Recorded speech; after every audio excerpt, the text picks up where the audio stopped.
Hi all, welcome to football arena. ഈ summer transfer ജാലകത്തിൽ പ്രധാനമായും 2 സൈനിങ്ങുകളാണ് FC ബാഴ്സലോണ നടത്തിയിട്ടുള്ളത്. ഗോൾ കീപ്പിംഗ് പൊസിഷനിലേക്ക് ജോയൻ ഗാർഷ്യയെ കൊണ്ടുവന്നു. അതുപോലെ തന്നെ ഇടതു വിങ്ങിലേക്ക് മാർക്കസ് റാഷ്ഫോർഡിനെ കൂടി അവർ കൊണ്ടുവന്നിട്ടുണ്ട്. കൂടാതെ യുവ താരമായ റൂണിയെ കൂടി FC ബാഴ്സലോണ കൊണ്ടുവന്നിട്ടുണ്ട്. ഏതായാലും ഇനി ബാഴ്സ ആരാധകർക്ക് അറിയേണ്ടത് കൂടുതൽ സൈനിങ്ങുകൾ ഉണ്ടാകുമോ എന്നുള്ളതാണ്.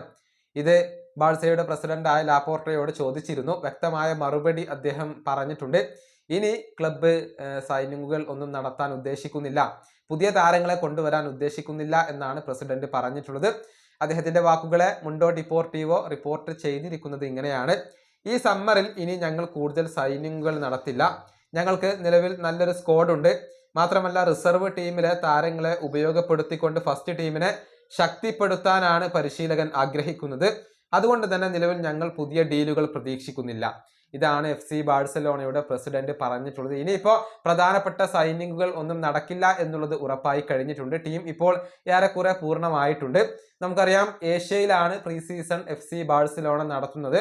അതിനുശേഷമാണ് ജോയിൻ ഗാംബർ ട്രോഫിയിൽ ഇറ്റാലിയൻ ക്ലബ്ബായ കോമോയെ FC ബാഴ്സലോണ നേരിടുക. ഈ വീഡിയോ അവസാനിപ്പിക്കുന്നു. അടുത്തൊരു വീണ്ടും കാണാം.